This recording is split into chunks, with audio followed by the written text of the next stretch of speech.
चलिए, good morning सभी को, good morning, very very good morning सभी को, गुड मॉर्निंग सभी को, जय हिंद सभी को, राम राम सभी को, राधे राधे, राधे राधे भाई, राधे राधे, हर हर महादेव। और देखिए, पहला क्वेश्चन आपके सामने आ गया है। कह रहा है कि गुप्त शासकों की जो राजकीय भाषा है क्या थी। चलिए बताइएगा, गुप्त शासकों का राजकीय धर्म आपसे पूछा गया है। क्या पूछा गया है? राजकीय धर्म पूछा है। तो भाई, गुप्त शासकों की जो राजकीय धर्म था वो कौन था? तो दोस्तों, ये वैष्णव संप्रदाय को मानते थे। यहां पर आंसर जो आपका बनेगा वो आपका ए हो जाएगा, वैष्णव। क्या हो जाएगा? वैष्णव। इसका जो आंसर है वो राइट हो जाएगा। और आगे बढ़िए, क्वेश्चन आपसे अगला पूछा गया है। कह रहा है निर्गुण संत मत का प्रथम प्रतिपादक इनमें से कौन था? बताइएगा, निर्गुण संत मत का प्रथम प्रतिपादक इनमें से कौन था? यहाँ पर आंसर है राइट क्या हो जाएगा। चलिए, कौन आपके संत थे जो निर्गुण भक्ति पर संदेश दिया करते थे? तो ये है दोस्तों ऑप्शन नंबर आपके कबीरदास। याद रखिएगा कि कबीरदास ने निर्गुण भक्ति का संदेश दिया है ना। उनके राम से तात्पर्य निर्गुण ब्रह्मा से है ना। तो इन्होंने निर्गुण ब्रह्मा की प्राप्ति के लिए यहाँ पर जो आंसर है वो आपका ये नंबर है राइट हो जाएगा। और आगे बढ़िए, क्वेश्चन आपसे अगला पूछा गया है। कह रहा है सिंधु सभ्यता का पतन निम्न में से कब माना जाता है? जो आपके सिंधु सभ्यता है इसका पतन जो आपका है वो कब माना गया है? यहाँ पर जो आंसर है राइट इनमें से क्या हो जाएगा? वेरी गुड, बहुत अच्छा प्रयास। और सभी के जवाब देखिए लगातार आ रहे हैं बहुत ही बेहतर तरीके से, बहुत अच्छे, गजब तैयारी है। देखिए, सिंधु सभ्यता का पतन निम्न में से कब माना जाता है? तो ऑप्शन क्या हो जाएगा? तो एक ऑप्शन बनेगा आपका बी नंबर। याद रखिएगा 1500 ईस्वी पूर्व माना जाता है, जो कि ऑप्शन बनेगा यहाँ पर बी नंबर राइट हो जाएगा। ठीक है, सभी को राम राम, सभी को जय हिंद, सभी को गुड मॉर्निंग। देखो, दिया गया है कि शेख निजामुद्दीन औलिया किस सूफी संप्रदाय से संबंधित है। बताना है जो आपके शेख निजामुद्दीन औलिया है ये किस सूफी संप्रदाय से संबंधित है। फोर्थ ऑप्शन क्या हो जाएगा? तो दोस्तों, यहां पर आपका जो आंसर बनेगा यहां पर ए नंबर चिश्ती संप्रदाय, जिसका ऑप्शन आया है ए नंबर राइट हो जाएगा। ये चिश्ती संप्रदाय से संबंधित है दोस्तों, याद रखिएगा। ठीक है ना। और यहीं पर एक पॉइंट होता है कि बाबा फरीद के शिष्यों में, क्या बाबा फरीद के शिष्यों में सबसे महान और सर्वोत्तम जो थे वो आपके निजामुद्दीन औलिया थे। इसका मतलब ये क्वेश्चन पूछा जाए कि निजामुद्दीन औलिया के जो गुरु थे वो कौन थे? तो बाबा फरीद थे दोस्तों, याद रखिएगा। ठीक है, आगे बढ़िए, क्वेश्चन आपसे अगला पूछा गया है। कह रहा है आजीवक संप्रदाय की स्थापना किसने की थी? बहुत ही आईएमपी क्वेश्चन आपका दिया गया है। बताइएगा कि आजीवक संप्रदाय की जो स्थापना किया था वो किसने किया था? ये क्वेश्चन कई बार पूछा जा चुका है दोस्तों। यहाँ पर आंसर क्या हो जाएगा? तो आपका ये हो जाएगा मक्खिल पुत्र गोसाल। देखिए, ऑप्शन बनेगा यहाँ पर ये नंबर राइट हो जाएगा।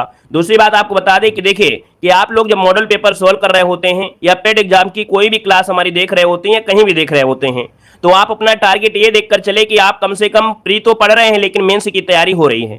क्योंकि मेंस एग्जाम में भी कहीं ना कहीं यही आपका पूछा जाता है, थोड़ा सा लेवल और हो जाता है, थोड़ा सिलेबस और ऐड हो जाता है। ठीक है ना। तो याद रखिएगा, एक साथ दो काम आपके हो रहे हैं। पीटी एग्जाम को अच्छे से तैयारी कर लेंगे तो आप समझिए मेंस एग्जाम जो भी होगा उसमें आपको मेहनत कम करनी पड़ेगी। हिस्ट्री, पॉलिटी, ज्योग्राफी वगैरह बहुत कम पढ़ना पड़ेगा। तो ध्यान से और मन से पढ़िए पूरी तरीके से। ये समझिए कि हमारा टारगेट यहाँ पर है मेंस एग्जाम में। ठीक है ना। आगे बढ़िए, क्वेश्चन आपसे अगला पूछा गया है। कह रहा है आपसे यहाँ पर निम्न में से किसने लाठी क्लब की स्थापना की थी? चलिए बताइएगा, लाठी क्लब का जो स्थापना किया वो किसने किया था? ये क्वेश्चन कई बार पूछा जा चुका है दोस्तों। लाठी क्लब, हिंदू अखाड़ा, गणपत महोत्सव, शिवाजी महोत्सव, है ना, इन सब की शुरुआत जो किया था किसने? अब आप लोग बता सकते हैं क्योंकि हमने एक शब्द बोल दिया है। क्या हमने? गणपत महोत्सव और शिवाजी महोत्सव बोला है। तो अब आपको समझ में आ गया है कि भैया जिन्होंने गणपत महोत्सव, शिवाजी महोत्सव को प्रारंभ किया उन्होंने लाठी क्लब और हिंदू अखाड़ा की शुरुआत की थी। ये है आपके बाल गंगाधर तिलक। ऑप्शन जिसका आया है यहाँ पर सी नंबर बिल्कुल राइट हो जाएगा।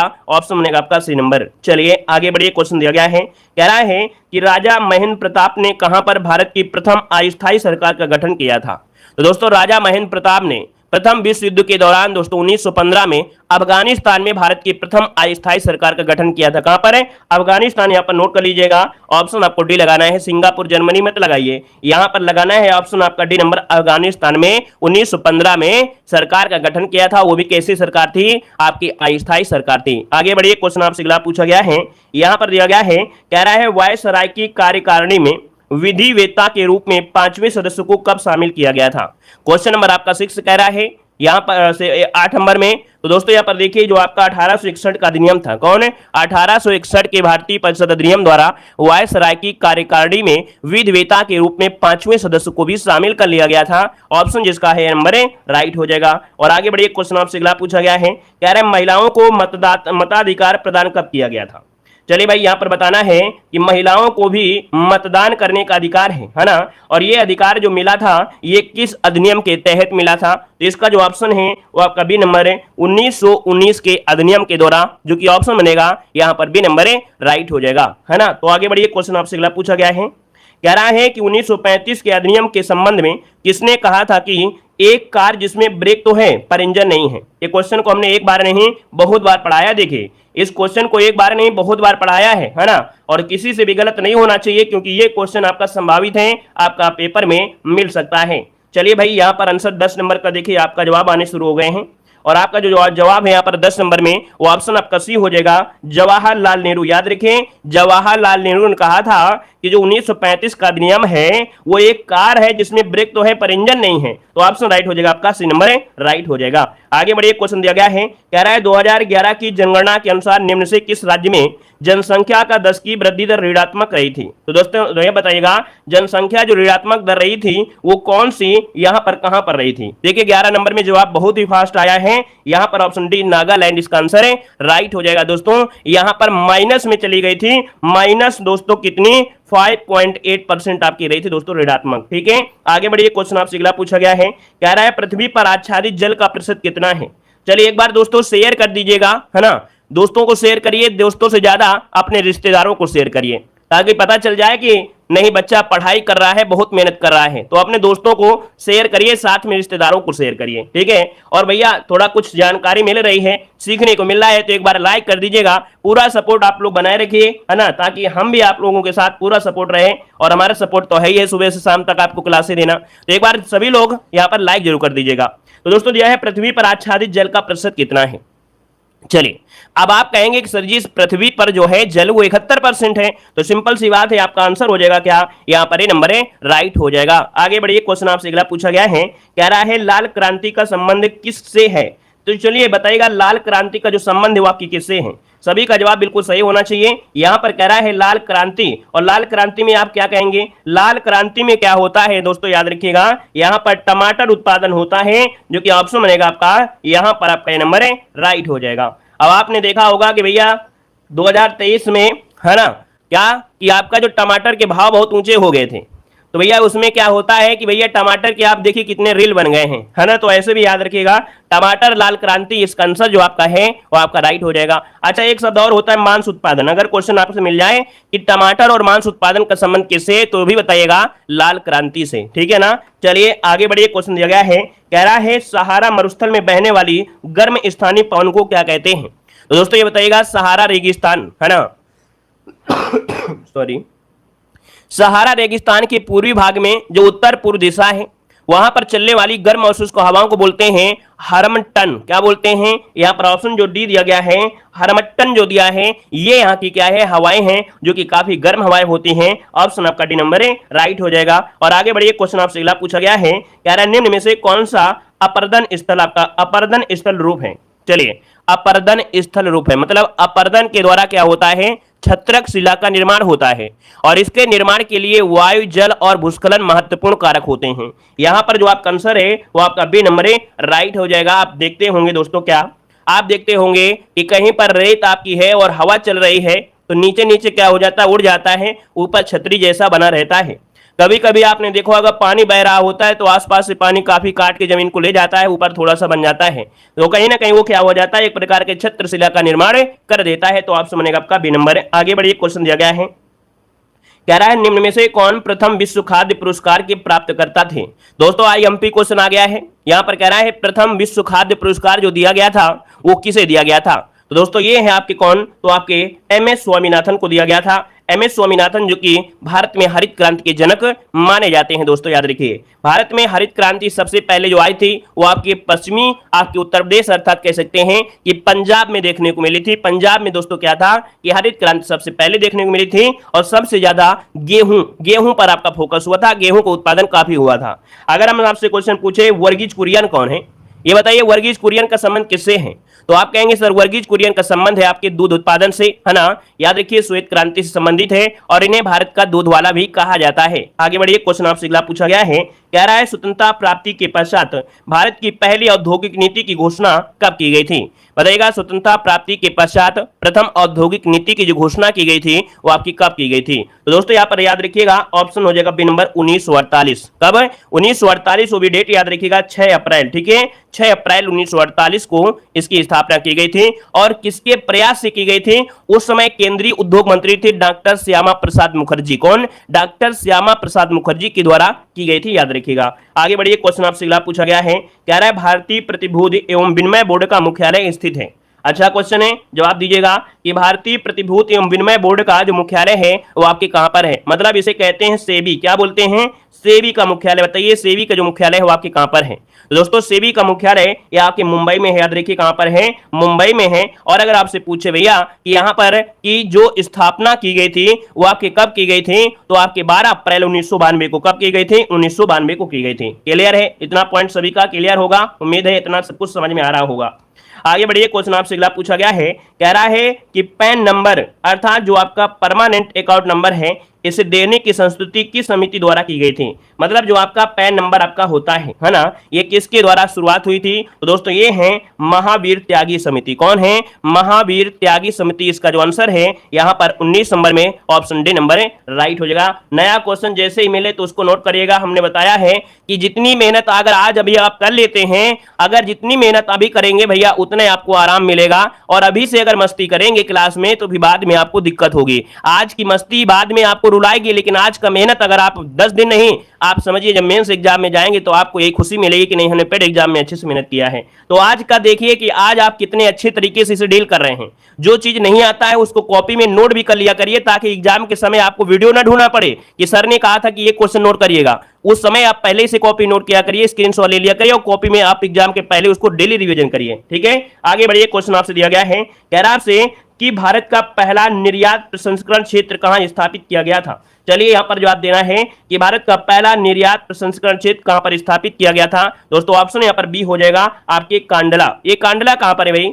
कांडला कहां पर है? इसकी स्थापना जो हुई थी 1965 में हुई थी कांडला। और कांडला कहां पर है? हमने बताया कांडला है आपके गुजरात में। कहां पर है? आपके गुजरात में। तो ऑप्शन क्या बनेगा आपका? बी नंबर राइट हो जाएगा। नेक्स्ट क्वेश्चन को आते हैं। क्वेश्चन दिया गया है, कह रहा है वर्तमान में भारत में उच्चतम न्यायालय में कुल कितने न्यायाधीश आपके हैं? चलिए क्वेश्चन नंबर लॉक किया जाए और जवाब दीजिए। इसका आंसर क्या हो जाएगा कि वर्तमान में भारत में उच्चतम न्यायालय में कुल कितने न्यायाधीश हैं? तो दोस्तों यहां पर आंसर क्या लगाएंगे आप लोग? 30 लगाएंगे, 32 लगाएंगे, 34 लगाएंगे या 33 लगाएंगे? भाई क्या जवाब देंगे? तो दोस्तों 33 तो आपके थे, है ना। कुल न्यायाधीश पूछा गया है तो 33 तो आपके थे ही थे, है ना। लेकिन इनके साथ ही क्या है, एक और भी आपके प्रधान न्यायाधीश होंगे और प्रधान न्यायाधीश होंगे तो भी आपके 34 हो जाएंगे। तो इस हिसाब से ऑप्शन क्या लगा देंगे? सी नंबर, क्योंकि कुल दे दिया गया है। तो 33 तो आपके थे, 33 प्लस 1 आपका हिसाब से आपका 34 जो आपका आंसर है वो आपका राइट हो जाएगा, ठीक है भाई। चलिए आगे बढ़िए, क्वेश्चन आपसे अगला पूछा गया है, आपसे कह रहा है कि उच्चतम न्यायालय के न्यायाधीशों की अवकाश की जो आयु होती है वो कितनी होती है? चलिए बताइएगा कि उच्चतम न्यायालय के न्यायाधीशों की अवकाश की जो आयु है वो कितनी होती है 22 नंबर में। तो चलिए दोस्तों यहाँ पर जवाब देना है। यहाँ पर देखिए हमारे चैनल पर पढ़ाई पर फोकस किया जाता है, हम न्यूज नहीं बनाते हैं। जहां पर न्यूज आपको मिले वहां पर न्यूज देखिए, है ना। वहां पर पूछिए कि पेपर कब होता है, एडमिट कार्ड कब आएंगे, ऑनलाइन फॉर्म कब स्टार्ट होंगे, क्या दिक्कतें हैं। न्यूज वालों के पास जाइए, उनके आप उनका खून पी जाइए, है ना। जो न्यूज बनाते हैं उनका खून पी जाइए और उनसे बोलिए कि कब आएगा। हमारे चैनल पर अगर आप प्रवेश करते हैं तो आपको यहाँ पर जब जानकारी पूरी हो जाती है तभी दी जाती है, नहीं तो सिर्फ और सिर्फ पढ़ाई पर फोकस किया जाता है। हमारे चैनल पर न्यूज की वीडियो आपको मिलेंगे नहीं जल्दी, ठीक है ना। लेकिन हाँ जो अच्छी न्यूज होगी या बिल्कुल आप लोगों के लिए हित के लिए होगी तो वो आपको मिलती है, ठीक है। तो न्यूज पर फोकस नहीं है, यहाँ पर पढ़ाई पर फोकस है। तो दोस्तों यहाँ पर देखो आपका जो 22 नंबर है वो ऑप्शन ए हो जाएगा 62 वर्ष। दोस्तों याद रखिए कि जो आपके न्यायाधीशों की अवकाश की जो आयु होती है उच्च न्यायालय के वो आपके 62 वर्ष होती है। दोस्तों याद रखिए ऑप्शन ए नंबर राइट हो जाएगा। आगे बढ़िए, क्वेश्चन आपसे अगला पूछा गया है, यहां पर दिया गया है, कह रहा है राज्यसभा का पदेन सभापति कौन होता है? तो दोस्तों ये बताइए कि राज्यसभा का जो पदेन सभापति होता है वो कौन होता है? तो आपके दोस्तों ऑप्शन सी इसका आया है वो उपराष्ट्रपति आपका आंसर है राइट हो जाएगा। और दोस्तों ये आर्टिकल नंबर आपके 89 में इसका वर्णन किया गया है। आगे बढ़िए, क्वेश्चन आपसे अगला पूछा गया है, कह रहा है भारतीय संसद के कुल कितने अंग हैं? भारतीय संसद के कुल कितने अंग हैं? तो दोस्तों आपको बताया गया है कि भारतीय संसद के दोस्तों 3 अंग हैं। सबसे पहले आपके राष्ट्रपति आते हैं दोस्तों, याद रखिएगा, फिर लोकसभा और आपके राज्यसभा। तो दोस्तों यहाँ पर आंसर बनेगा आपका यहाँ पर बी नंबर, मतलब राष्ट्रपति के बिना कोई काम नहीं हो सकता है। जैसे कि एक माचिस की तीलियां खूब होती हैं ढेर सारी, वैसे समझिए लोकसभा राज्यसभा है, लेकिन माचिस के ऊपर जो ये मसाला लगा होता है ना भैया, वो राष्ट्रपति का कार्य करते हैं। इनके बिना कोई कार्य होगा, इनके सिग्नेचर के बिना कोई कार्य नहीं हो सकता है। आगे बढ़िए, क्वेश्चन दिया गया है, कह रहा है मंत्रिपरिषद किसके प्रति उत्तरदायी होती है? तो दोस्तों बताइएगा कि मंत्रिपरिषद किसके प्रति सामूहिक रूप से उत्तरदायी होती है? आप कहेंगे सर ऑप्शन बनेगा यहाँ पर बी नंबर है, लोकसभा के प्रति उत्तरदायी होती है। ऑप्शन बनेगा आपका बी नंबर है। और ये आर्टिकल नंबर 75 के थर्ड में ये आपका बोला गया है, ये आर्टिकल पूछा गया एग्जाम में। ठीक है, आगे बढ़िए, क्वेश्चन दिया गया है, कह रहा है कि ट्रांसफार्मर का जो प्रयोग किया जाता है, तो भैया ये बताइए ट्रांसफार्मर का प्रयोग जो करते हैं वो किसके लिए करते हैं? ट्रांसफार्मर का जो प्रयोग किया जाता है वो किसके लिए किया जाता है? जवाब देना है, आपका आंसर क्या हो जाएगा? 26 नंबर की अगर बात किया जाए दोस्तों, 26 नंबर में तो आपका ऑप्शन यहाँ पर आ भी रहा है। यहाँ पर याद देखिए, कह रहा है एसी वोल्टेज में, है ना, उच्चयन अपचयन और वो जो आपका दिया होता है उपचयन और या अपचयन के लिए होता है। तो ऑप्शन आपका हो जाएगा सी नंबर है, राइट हो जाएगा। और आगे बढ़िए, क्वेश्चन आपसे अगला पूछा गया है, कह रहा है आपसे क्वेश्चन कि पानी में हवा का बुलबुला वैसे ही कार्य करता है जैसे करता है क्या? तो अब आप बताइए 27 नंबर में कि जो ऑप्शन है आपका सी नंबर अवतल लेंस हो जाएगा। आपने देखा होगा जो बुलबुला होता है, कभी आप कपड़ा धुल रहे होते हैं और काफी बड़ा बुलबुला उठ जाता है, उसमें अपना चेहरा देखिए बिल्कुल बड़ा बड़ा दिखेगा आपको, है ना, लगेगा कि नाक तो हमारी बढ़ गई है ना, बिल्कुल से ऐसे दिखेगा कि आप उस बुलबुले में घुस गए हैं पूरी तरीके से। तो ये होता है आपका अवतल लेंस होता है, जिसमें चेहरा थोड़ा सा बड़ा दिखने लगता है। आगे बढ़िए, क्वेश्चन आपसे अगला पूछा गया है, कह रहा है कि आतिशबाजी में हरा रंग किसकी उपस्थिति के कारण होता है? वेरी वेरी आईएमपी क्वेश्चन आपका है, नोट करिएगा कि हरा रंग पूछा गया है, और जब हरा रंग दिया जाए तो दोस्तों याद रखिएगा यहाँ पर क्या होता है, बेरियम यहाँ पर आंसर है, राइट हो जाएगा। स्ट्रांसियम होता है, स्ट्रांसियम होता है कब? जब लाल रंग की बात करते हैं। आगे बढ़िए, क्वेश्चन आपसे अगला पूछा गया है, कह रहा है कि नाभिकीय विकिरण से शरीर का कौन सा अंग सबसे पहले प्रभावित होता है? तो चलिए बताइएगा, नाभिकीय विकिरण से शरीर का कौन सा अंग सबसे पहले प्रभावित होता है? यहां पर देखिए तो ऑप्शन क्या हो जाएगा? तो दोस्तों ये है ऑप्शन डी नंबर, अस्थिमज्जा। क्या? अस्थिमज्जा होता है दोस्तों। अस्थिमज्जा में क्या होता है?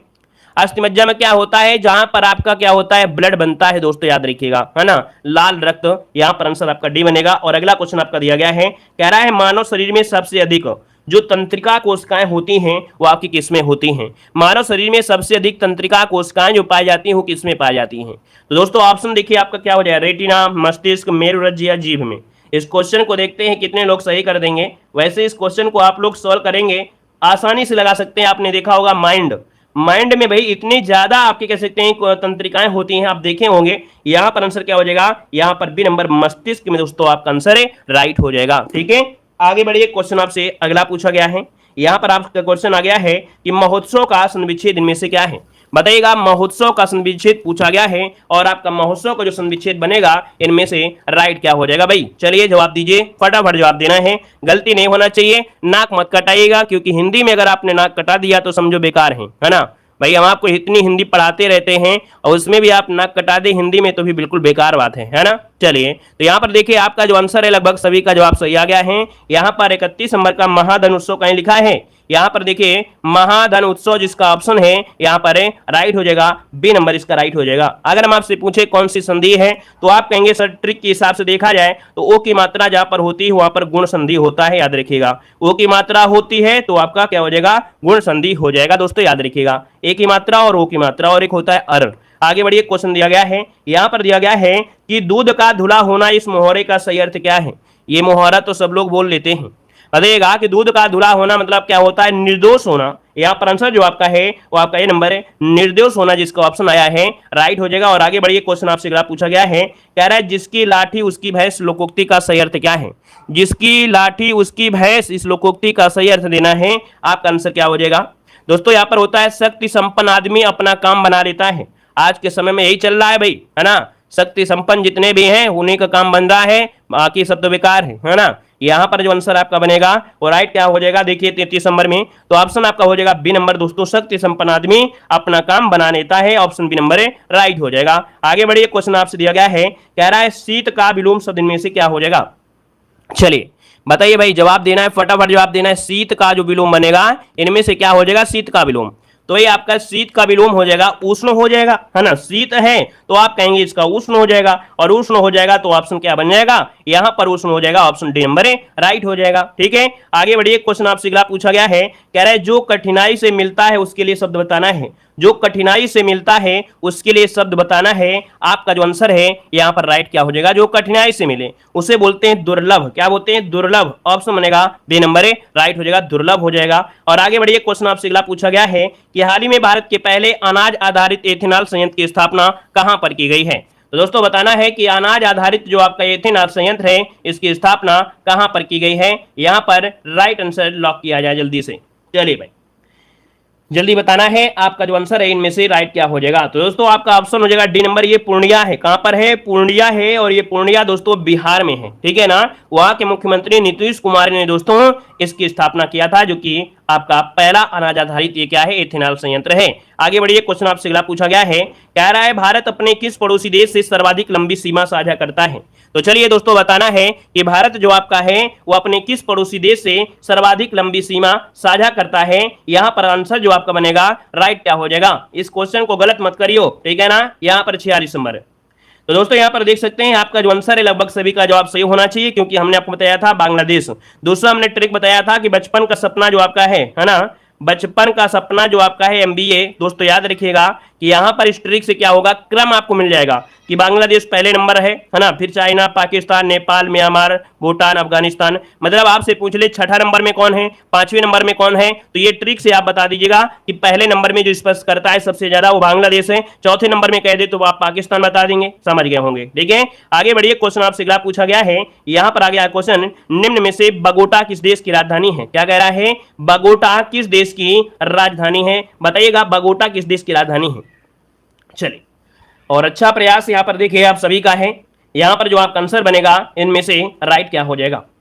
चलिए 47 नंबर जल्दी से बताइए, अगर आपको आ रहा है तो लॉक करिए, नहीं तो हम तो आपको बताने ही वाले हैं। क्लियर है। चलिए तो यहां पर देखिए आपका 47 नंबर का जो ऑप्शन है आपका आंसर जो हो जाएगा बगोटा, ये हो जाएगा किसका? चलिए कोलंबिया की राजधानी, याद रखिए कोलंबिया जो ऑप्शन है यहां पर बी नंबर है। कोलंबिया की राजधानी क्या है? बगोटा है। वहीं पर अगर आपसे पूछे बोलीविया की राजधानी क्या है, याद रखिएगा बोलीविया की राजधानी है लापाज, जो आपको रट लेना है, पढ़ लेना है। लापाज जो आपकी है वो कहां की है? आपकी बोलीविया की है, याद रखिएगा। यहीं पर दोस्तों चिली की राजधानी क्या है? तो सांटियागो। क्या है? सांटियागो जो आपकी है वो चिली की राजधानी है। और दोस्तों याद रखिए इक्वाडोर की राजधानी क्या है? तो इक्वाडोर की राजधानी आपकी हो जाएगी क्या? क्यूटो। क्या हो जाएगा? क्यूटो जो हो जाएगा, क्यूटो वो आपकी हो जाएगी इक्वाडोर की हो जाएगी। आगे बढ़िए। क्वेश्चन आपसे अगला पूछा गया है, कह रहा है भारत का न्यूनतम जनसंख्या वाला राज्य, गलत नहीं होना चाहिए भाई, भारत का न्यूनतम जनसंख्या वाला राज्य कौन सा है। तो दोस्तों यहां पर देखिए क्या आंसर हो जाएगा आपका, यहां पर देखिए आपका आंसर क्या बनेगा? सिक्किम लॉक किया जाए। चलिए बिल्कुल सही है, सी फॉर कैट, जो कि ऑप्शन हो जाएगा आपका सी नंबर है राइट हो जाएगा। ठीक है, आगे बढ़िए। क्वेश्चन आपसे अगला पूछा गया है, कह रहा है आपसे क्वेश्चन कि लोकसभा की 2 बैठकों के मध्य कितने माह से अधिक का अंतर नहीं होता है। तो दोस्तों यहां पर पॉलिटी में बहुत अच्छी बात है कि 5 नंबर तो आपको पहले मिलेंगे, फिर समान जागरूकता जब पढ़ रहे होंगे वहां पर भी 1 क्वेश्चन या 2 क्वेश्चन आपको मिल जाएंगे, है ना। तो दोस्तों यहां पर देखिए पॉलिटी का 2 चैप्टर आपके समान जागरूकता में भी आपको मिलेंगे, कॉमन है, और आपके पॉलिटी में भी कॉमन मिलेगा। मतलब वही चीज लोकसभा राज्यसभा, है ना, ये आपको मिलेगी किसमें? लोकसभा, राज्यसभा, विधानसभा। ये जब समान जागरूकता का आप सिलेबस उठाएंगे वहां पर भी होगा, और लोकसभा राज्यसभा जब आप पॉलिटी का सिलेबस उठाएंगे तो वो भी आपको मिलेगा। तो बड़ा कॉमन की बात है कि बहुत आसान हो गया। तो दोस्तों यहां पर 49 नंबर की अगर बात कर लिया जाए तो ऑप्शन क्या हो जाएगा दोस्तों? 6 माह जिसका ऑप्शन आया है यहां पर आपका सी नंबर है राइट हो जाएगा, 6 माह हो जाएगा, इससे अधिक नहीं होना चाहिए। आगे बढ़िए। क्वेश्चन आपसे अगला पूछा गया है, कह रहा है कि राष्ट्रीय विधि दिवस कब मनाया जाता है। तो दोस्तों राष्ट्रीय विधि दिवस कब मनाते हैं? चलिए यहां पर विधि दोस्तों आपका है यहां पर 26 नवंबर, नोट करिएगा कि 26 नवंबर को राष्ट्रीय विधि दिवस मनाया जाता है। वहीं पर 24 दिसंबर को क्या मनाते हैं? 24 दिसंबर को मनाते हैं राष्ट्रीय उपभोक्ता दिवस। क्या मनाते हैं? राष्ट्रीय उपभोक्ता दिवस, याद रखिए राष्ट्रीय उपभोक्ता दिवस मनाते हैं, याद रखिएगा। ठीक है, अच्छा 7 दिसंबर बता दें तो हम समझें कि नहीं आप लोग मेहनत करने वाले हैं। अगर आप 7 दिसंबर दे देंगे तो हम समझेंगे कि नहीं आप यहां पर पढ़ने वाले हैं और आप देश प्रेमी हैं और अभी अभी आपने कहीं ना कहीं देखा जाए इसके बारे में देखा भी है। तो दोस्तों झंडा दिवस क्या 7 दिसंबर को झंडा दिवस मनाते हैं, याद रखिए झंडा दिवस जो मनाते हैं वो आपके 7 दिसंबर को मनाते हैं, याद रख लीजिएगा, ठीक है। और 16 दिसंबर को क्या मनाते हैं, विजय दिवस। क्या मनाते हैं, 16 दिसंबर को विजय दिवस मनाया जाता है, याद रखिएगा विजय दिवस, ठीक है। आगे बढ़िए, क्वेश्चन आपसे अगला पूछा गया है, कह रहे यूनेस्को का मुख्यालय जो आपका है कहां पर है। यूनेस्को का जो मुख्यालय है दोस्तों वो आपके कहां पर है, यूनेस्को का मुख्यालय कहां पर है, जल्दी से बताइए यहां पर क्या हो जाएगा। वेरी गुड, बहुत अच्छे दोस्तों, यहां पर देख सकते हैं कि यूनेस्को का जो मुख्यालय है वो आपका राइट, इनमें से क्या लगभग सभी का जवाब सही है। यहां पर देखिए डी नंबर पेरिस हो जाएगा, क्या हो जाएगा, पेरिस हो जाएगा दोस्तों। इसकी स्थापना पूछा जाता है तो आपके 1945 में इसकी स्थापना की गई थी, आपके 16 नवंबर, क्या 16 नवंबर को 1945 को यूनेस्को की स्थापना की गई थी। आगे बढ़िए, क्वेश्चन आपसे अगला पूछा गया है, कह रहा है कन्हेरी की गुफाएं कहां पर हैं। कन्हेरी की गुफाएं जो आपकी हैं वो आपके कहां पर हैं। चलिए भाई, कम से कम वीडियो में लाइक की संख्या तो इतनी हो जाना चाहिए जितने आप लोग यहाँ पर जुड़े हैं, है ना।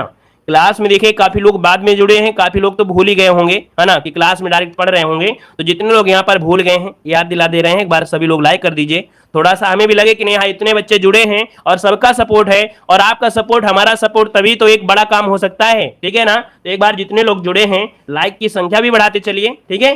जल्दी से सभी लोग लाइक कर दीजिएगा और यहाँ पर क्वेश्चन को लॉक भी करिएगा।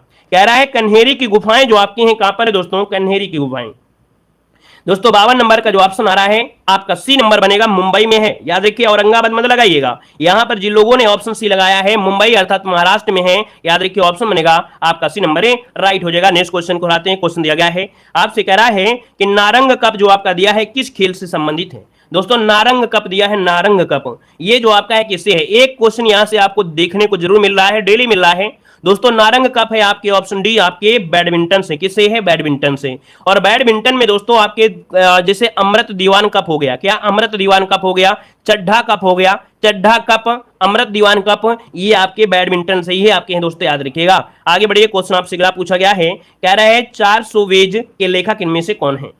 दोस्तों यहाँ पर देखिए 400 डेज होना चाहिए, वेज लिख दिए, वेज बिरयानी नहीं है, यहाँ पर डेज होना चाहिए, है ना। तो दोस्तों याद रखिएगा 400 डेज, है ना, 400 डेज की जो लेखक हैं वो आपके चेतन भगत हैं, और इनकी जो आपकी पुस्तकें हैं बहुत बार पूछी भी गई हैं। चेतन भगत आपका आंसर है, राइट हो जाएगा। यहाँ पर आगे बढ़िए, क्वेश्चन आपसे दिया गया है, कह रहा है कार्बन डाइऑक्साइड CO2 के उत्सर्जन में सर्वाधिक योगदान करने वाला देश इनमें से कौन सा है। तो दोस्तों यहाँ पर देखिए CO2 का उत्सर्जन जो कर रहा है ना, ये है आपका चाइना दोस्तों। यहाँ पर आंसर जो आपका डी नंबर है चाइना है, जो कि CO2 का उत्सर्जन कर रहा है, इस पर टैक्स ज्यादा लगाना चाहिए, है ना। ऑप्शन बनेगा यहाँ पर डी नंबर है, राइट हो जाएगा। टैक्स लगाने से ही क्या होगा भाई, एक गलती करेगा तो इस गलती का भुगतान सबको करना पड़ेगा भाई, है ना। आज जो पानी बर्बाद कर रहा है, पेड़ काट रहा है, CO2 उत्सर्जन कर रहा है, इसका भुगतान पूरे इंडिया नहीं पूरे विश्व को देखना पड़ेगा। और आने वाले समय में बूंद बूंद के लिए और एक ऑक्सीजन के लिए, है ना, बहुत रोना पड़ेगा। यहां पर आंसर जो आपका है वो डी नंबर इसका राइट हो जाएगा। आगे बढ़िए, क्वेश्चन दिया गया है, यहां पर देखिए कह रहा है कि भारत सरकार की किस संस्था द्वारा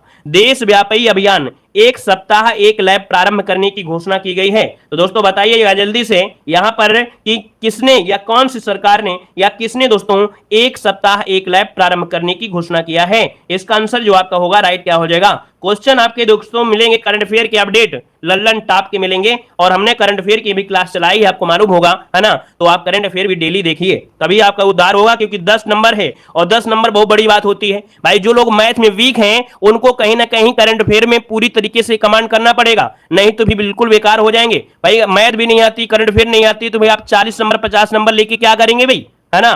40-50 नंबर नहीं है, इसलिए करंट अफेयर पर ज्यादा से ज्यादा मेहनत करिएगा। यहां पर देखिए आपका जो आंसर है आपका डी हो जाएगा, याद रखिएगा CSIR यहां पर हो जाएगा, अर्थात CSIR मतलब होता है वैज्ञानिक औद्योगिक अनुसंधान परिषद ने एक सप्ताह एक लैब प्रारंभ करने की घोषणा की है, ऑप्शन डी हो जाएगा। आगे बढ़िए, क्वेश्चन दिया गया है कि प्रधानमंत्री कौशल को काम कार्यक्रम का नया नाम PM विकास योजना किस मंत्रालय द्वारा रखा गया है। मतलब दोस्तों प्रधानमंत्री कौशल का, है ना, ये जो आपका रखा गया था इसका नया नाम क्या है, यहाँ पर PM विकास योजना किस मंत्रालय के द्वारा, तो ये शुरू किया गया है, ऑप्शन ए नंबर है आपके अल्पसंख्यक कार्य मंत्रालय, क्या अल्पसंख्यक कार्य मंत्रालय, इसका आंसर आपका राइट हो जाएगा। आगे बढ़िए, क्वेश्चन आपसे अगला पूछा गया है, यहां पर दिया गया है कि 21 जथरे, क्या 21 जथरे या चावल के त्योहार का शुभारंभ किस राज्य ने किया है। बताइएगा 21 जथरे या चावल के त्योहार का जो शुभारंभ किया है वो किसने किया है? तो दोस्तों याद रखिए ये है ऑप्शन बी, आपके केरल ने। किसने? आपके केरल ने इसकी शुरुआत किया है। और अगला क्वेश्चन आपसे दिया गया है, कह रहा है वर्ष 2021-22 में वैश्विक स्तर पर सर्वाधिक चीनी उत्पादन और निर्यात करने वाला देश इनमें से कौन है? दोस्तों यहाँ पर चीनी उत्पादन और निर्यात में देखा जाए तो यहाँ पर जो आंसर डी नंबर है आपका भारत, आपका जवाब राइट हो जाएगा। नेक्स्ट क्वेश्चन को आते हैं। क्वेश्चन दिया गया है कि परमाणु ऊर्जा नियामक बोर्ड का अध्यक्ष किसे बनाया गया है? चलिए बताइएगा कि परमाणु ऊर्जा नियामक बोर्ड का जो अध्यक्ष बनाया गया है वो किसे बनाया गया है? यहां पर आंसर क्या हो जाएगा? चलिए अच्छा क्वेश्चन है, यहां पर याद रखिएगा आपका जो आंसर बनेगा यहां पर दिनेश कुमार शुक्ला, जो कि ऑप्शन जिसका आ रहा है यहां पर आपका डी नंबर राइट हो जाएगा। दिनेश कुमार शुक्ला आपका जवाब बन जाएगा। आगे बढ़िए, क्वेश्चन आपसे दिया गया है कि नौसेना द्वारा पश्चिम बंगाल में दूसरा पनडुब्बी संग्रहालय बनाया जा रहा है। पहला पनडुब्बी संग्रहालय कहां पर स्थापित है? तो दोस्तों यहां पर याद रखिए नौसेना द्वारा पश्चिम बंगाल में क्या हो रहा है? दूसरा पनडुब्बी संग्रहालय बनाया जा रहा है। तो ये बताइए पहला वाला कहां था? पहला वाला जो था वो कहां पर? तो दोस्तों याद रखिए पहला वाला जो है वो आपके विशाखापट्टनम में है। कहां पर है? विशाखापट्टनम। और विशाखापट्टनम तो आप लोग जानते हैं, आप पूर्वी में आप जाएंगे तो आपका भैया ये आंध्र प्रदेश विशाखापट्टनम हो जाएगा।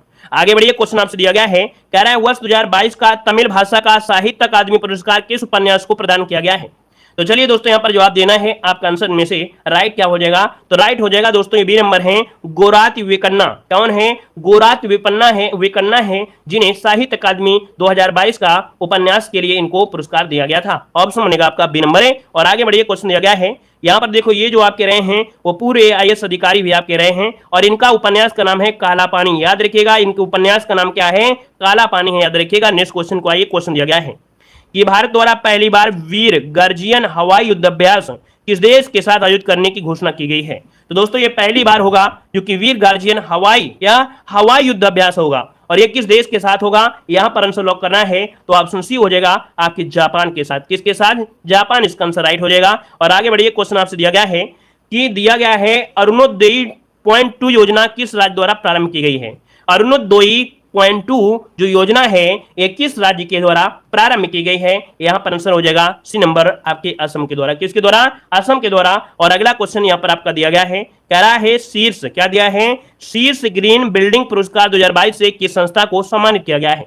शीर्ष ग्रीन बिल्डिंग पुरस्कार 2022 दोस्तों दिसंबर 2022, ठीक है, दिसंबर। हमने बताया कि अपने जो भी मॉडल पेपर हम पढ़ा रहे हैं तो दोस्तों करंट अफेयर जो होगी वो दिसंबर से लेके आपके पूरी कब तक? जुलाई तक को अभी आपको मिल रही है। तो दोस्तों यहां पर जो आंसर आपका है वो ए नंबर हो जाएगा, भारतीय विशिष्ट पहचान प्राधिकरण। ऑप्शन बनेगा ए नंबर, राइट हो जाएगा, ए नंबर हो जाएगा। अब आपको क्या करना है भैया? ध्यान से समझना है, ध्यान से पढ़ना है। जैसे कि हम आपको डेली पढ़ाते हैं और कहते भी हैं कि आप लोग टेलीग्राम पे जुड़ जाइए, जो पढ़ाते हैं वो भी आपको मिलेगा और PDF वगैरह मिलते रहेंगे, नोट्स वगैरह मिलते रहेंगे, ठीक है। तो देखो यहाँ पर दिया गया है क्या कभी कभी आ जाता है कि छोटा महासागर कौन है, बड़ा महासागर कौन है। तो देखिए हम आपको एक ट्रिक बताते हैं, पैसा है ना, क्या होता है PAISA, पैसा से हो गया महासागर खत्म।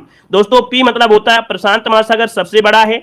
यहां पर दोस्तों ए होगा अटलांटिक महासागर, फिर आई से हो जाएगा इंडियन ओशियन है ना, हिंद महासागर, और ए से हो जाएगा दक्षिण सागर, और ए से हो जाएगा आर्कटिक महासागर। तो सबसे बड़ा जो आपका है वो प्रशांत महासागर है, सबसे छोटा जो आपका है वो आर्कटिक महासागर है। और आर्कटिक महासागर दोस्तों क्या है, यहां पर आपके अनुसंधान केंद्र है, यहां पर किसी के भी जमीन नहीं है, लेकिन अनुसंधान सभी देशों के लगभग आपके हैं, ठीक है। और आगे बढ़िए, अगला पॉइंट आपसे कह रहा है जो कि यहां से क्वेश्चन बनना ही बनना है, 100% नहीं, हम 200% की गारंटी ले रहे हैं कि यहां से क्वेश्चन बनना ही बनना है। देखो चंपारण आपका जो हुआ था, गांधी जी से रिलेटेड है, चंपारण सत्याग्रह, ये कब हुआ? तो दोस्तों 1917 ईस्वी में। कब? 1917 ईस्वी में। अहमदाबाद मिल मजदूर आंदोलन कब हुआ? तो दोस्तों याद रखिए 1918 ईस्वी में, है ना। भूख हड़ताल पहली बार इन्होंने अहमदाबाद मिल मजदूर में किया था, दोस्तों याद रखिएगा। वीडियो को लाइक शेयर कर दीजिएगा।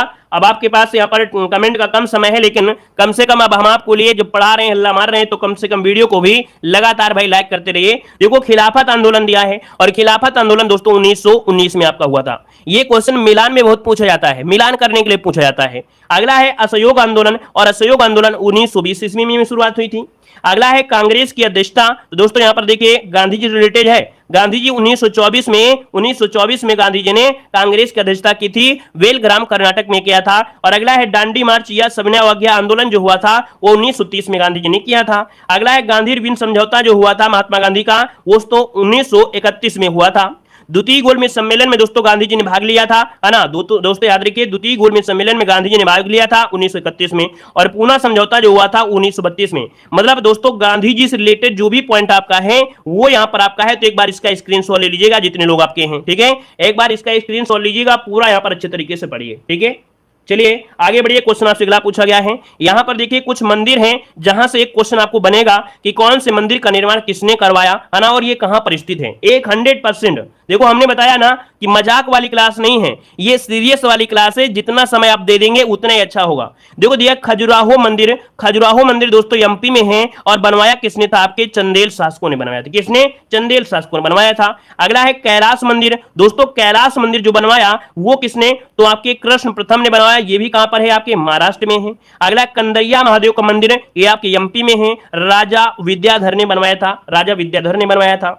अगला है दिलवाड़ा का जो जैन मंदिर है वो आपके बिमल शाह ने बनवाया था, है ना, जो कि आपके राजस्थान में आपका है, ठीक है। अगला है त्रिभुवन नारायण मंदिर, त्रिभुवन नारायण मंदिर कहां पर है, तो दोस्तों आपके राजस्थान में है, राजा भोज ने बनवाया था। सूर्य, देखिए कोणार्क का जो सूर्य मंदिर है वो नरसिंह देव प्रथम ने बनवाया था, और ये कहां पर है, आपके उड़ीसा में है। कहां पर है, आपके उड़ीसा में है, ठीक है ना, और ये भगवान सूर्य को समर्पित आपका है। अगला काली मंदिर कहां पर है, तो काली मंदिर आपके पश्चिम बंगाल में है, रानी दास मुनि ने बनवाया था। और अगला एक दिया गया है कि महाबलीपुरम के जो रथ मंदिर हैं ये किसने बनवाया, तो नरसिंह वर्मन प्रथम ने बनवाया था, और ये तमिलनाडु में है। तो इसका भी एक बार स्क्रीनशॉट ले लीजिए। वैसे हम आपको पीडीएफ आपको प्रोवाइड करा देते हैं आपके टेलीग्राम पे, तो टेलीग्राम है Dev GK trick, link description box में है, या तो आप लोग सर्च करके डायरेक्ट जुड़ सकते हैं। लेकिन यहां पर पढ़ने से क्या होता है कि एक बार देखेंगे तो आपको कुछ ना कुछ ज्यादा समझ में आएगा। अब आते हैं यहां पर अगले पॉइंट में, नदियों के किनारे बसे हुए क्या शहर। एक क्वेश्चन यहां से बनेगा दोस्तों। यहां पर दिया गया है अयोध्या जो बसा है किस नदी किनारे, तो आप कहेंगे अयोध्या बसा है आपकी सरयू नदी के किनारे बसा है, ठीक है ना। और अगला है बद्रीनाथ, बद्रीनाथ जो बसा है वो आपके अलकनंदा नदी के किनारे, क्या, अलकनंदा किनारे बसा हुआ है। अगला है गोरखपुर जो बसा है वो किस नदी के किनारे, तो गोरखपुर जो बसा है वो आपकी राप्ती नदी, क्या, राप्ती नदी के किनारे बसा है। अगला है सूरत किस नदी के किनारे है, तो सूरत है आपके ताप्ती नदी के किनारे। कहां पर है, ताप्ती नदी के किनारे। अगला है बैतूल जो आपका है, बैतूल ये ताप्ती नदी के किनारे है। देखो गोरखपुर है राप्ती, बैतूल जो आपका है वो ताप्ती, ठीक है। अगला दिया गया है श्रीनगर जो आपका है, श्रीनगर, श्रीनगर जो आपका है वो आपके झेलम नदी के किनारे, मतलब झेलम नदी किनारे श्रीनगर बसा है। कई बार क्वेश्चन पूछा भी गया है।